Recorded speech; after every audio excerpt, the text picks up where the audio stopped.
Hello बच्चों, let's say this question is a two circular coils of radii 5 centimeter and 10 centimeter carry currents of 2 ampere. The coils have a 50 and 100 turns respectively are placed in such a way their planes are is their center coincide. Magnitude of magnetic field at the common center of the coils. ठीक है। तो बच्चों यहाँ पे देखो option के according देखो तो सेम सेंस और अपोजिट सेंस कुछ इस तरीके से यहाँ पे हमें दे रखा है। यदि बच्चों मैग्नेटिक फील्ड देखूं यहाँ पे तो मैग्नेटिक फील्ड की बात करी है तो मैग्नेटिक फील्ड हो जाएगा this is mu naught N one, क्योंकि दो टर्न्स है तो this is N one I one divide by this is two R of one. इसी तरह बी टू की वैल्यू जाएगी this is mu naught N two I two upon this is two R two. तो value रख दो बच्चों दोनों जगह। तो B one is equal to जाएगा जैसे म्यू नॉट क्या था 4 पाई into 10 to the power -7। N one number of terms कितना है बच्चों 50। ठीक है। आई वन कितना दे रखा है करंट। करंट तो बच्चों यहाँ पे कितना है आपका 2 ampere this is 2 divide by 2 R1। R1 कितना है आपका this is 5 centimetre this is 5 × 10 to the power -2।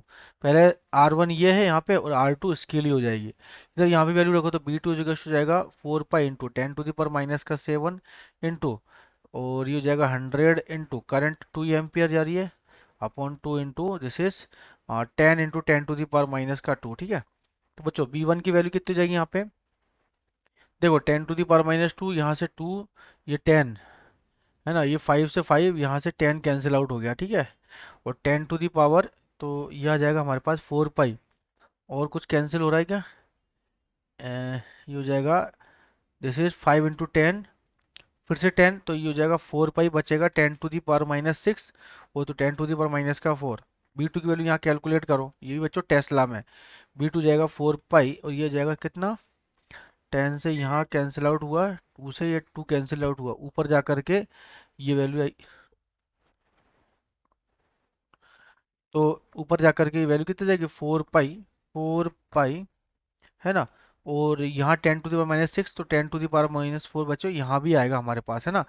ऊपर जाएगा तो 10 to the power -6 minus plus 4 तो -4 टेस्ला। तो बच्चों आपको देख रहे हो यहाँ पे B1 इज इक्वल टू क्या है B2 के चूंकि कितना है 4 पाई × 10 to the power -4 टेस्ला। ठीक है।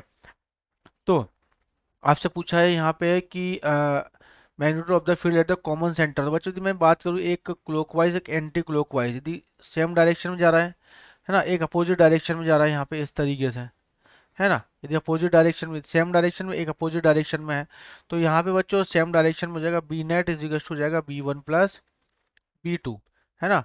तो यहाँ हो जाएगा आपका कितना जब सेम डायरेक्शन में होगा B1 प्लस B2 तो ये हो जाएगा 4 पाई × 10 to the power -4 तो this is 8 pi × 10 to the power -4 Tesla.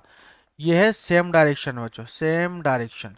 यदि अपोजिट डायरेक्शन होगा अपोजिट डायरेक्शन के अंदर कि बच्चों ये जो बी नेट की जो वैल्यू आएगी ना B net is equal to जाएगा हमारे पास B1 माइनस का B2 तो कितना बचेगा तो ये जीरो आएगा। तो देखो 8 pi × 10 to the power -4 tesla is the coil same direction. तो बच्चों ये करेक्ट है। अपोजिट में तो जीरो आ रहा है बच्चों ये रॉन्ग है ये जीरो।